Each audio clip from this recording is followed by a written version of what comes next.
What's good, YouTube? It's your boy, Blue Blood Sports TV, and I'm back at ya with another one.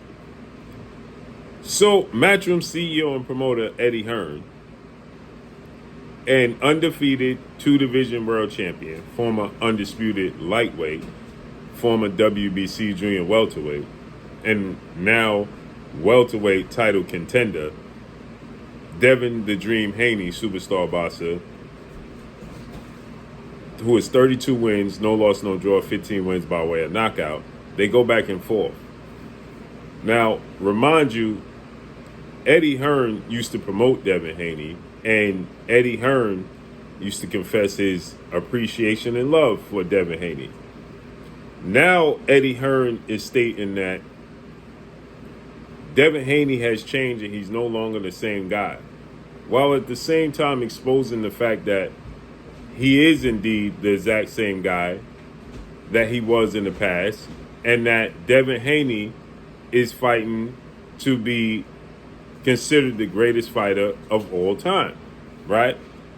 Or at least in a conversation as one of the greatest fighters of all time, by fighting whomever, whenever. And Eddie Hearn is stating that Devin Haney is solely fighting for money now. He's not fighting for legacy. He's solely fighting for money. But at the same time, Eddie Hearn is revealing that Devin Haney accepted a fight with the Phenom, the former unified IBF, WBA, Ring Magazine welterweight world champion, superstar boxer, Jerron Boots Ennis, without a single fight at welterweight. Then he reveals that Devin Haney was attempting to fight two-division world champion, former unified lightweight, reigning WBO junior welterweight, superstar boxer, Teofimo Lopez, who was 22 wins, 1 loss, no draw, 13 wins by way of knockout. Jerron Ennis is 34 wins, no loss, no draw, 30 wins by way of knockout. And Eddie Hearn is condemning him and saying he's solely fighting for money because he was chasing fights like this. The sport of boxing is such disarray. It's such the Wild Wild West. When you chasing greatness, that is considered chasing money. So Devin Haney responded and says, I'm not chasing money. I'm chasing legacy. And fans are trying to trash Devin Haney because now those fights fell through. And Devin Haney is fighting the undefeated knockout artist, WBO welterweight world champion, star boxer on the verge of becoming a superstar, who has highlight reel knockouts and arguably knockout of the year just 2 months ago over Jin Sasaki, and Brian Norman Jr., Brian Norman is 28 wins, no loss, no draw, 22 wins by way of knockout. And at 24 years of age, this is who Devin Haney is going to fight in his first fight at welterweight. So he's looking to fight the best fighters at welterweight, his first fight in the division. That's considered chasing money. But get this, Eddie Hearn is saying he's not being strategic anymore.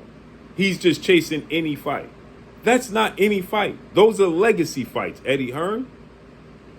Not to mention, when Canelo Alvarez jumped up in weight to 175, the two guys he fought at 175 were two of the three champions at 175, two of the best fighters at 175, and arguably the best fighter at 175 in Sergey Kovalev, who was on his way out, no doubt, at his first fight at 175.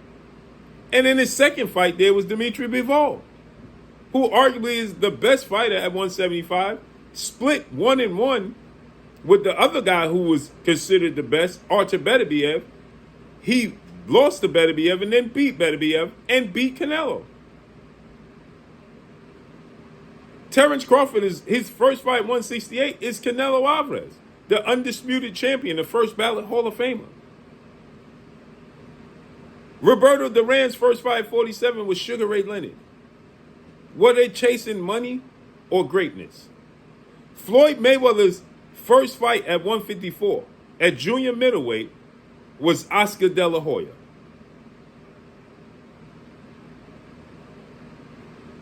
Money and stardom comes along with the legacy. But that is missed and dropped so much that now when you're fighting for legacy and the money, it's considered just chasing money. It's sad. So Devin Haney accepting the fight. First of all, Teofimo Lopez, why is it strategic to fight Teofimo Lopez, who was in his division at 135, who he was chasing at 135 for undisputed, who avoided him at 135, avoided him at 140, and now he's trying to fight him at a catchweight? That is just chasing the bag? He's chasing the biggest names because he's already accomplished being undisputed, and he's already accomplished being a 2-division champion. He fought Ryan Garcia. He made no excuses until when he lost. He got dropped 3 times. He lost a split decision, but then found out that Ryan Garcia tested positive for a banned substance, came in 3.5 pounds overweight, cheated in the fight, got suspended. The fight got overturned. He was trying to fight Tank Davis after fighting top 3 best 40-pounders in the world in Regis Prograis, who was considered, at worst, the 2nd or 3rd best junior welterweight in the world. He fought Lomachenko. He's trying to fight Lomachenko for years. He was trying to fight Robert Easter, Adrian Broner, Mikey Garcia when he was still a teenager. So how did he change and now chasing money instead of legacy? Make it make sense. Whilst trying to knock him down a peg and trying to discredit Devin Haney, Eddie Hearn actually exposed the truth that Devin Haney is chasing greatness. Make it make sense. And that's all I got for y'all. Follow me on Instagram at Blue Blood Sports TV, all one word. I'm gone. Peace.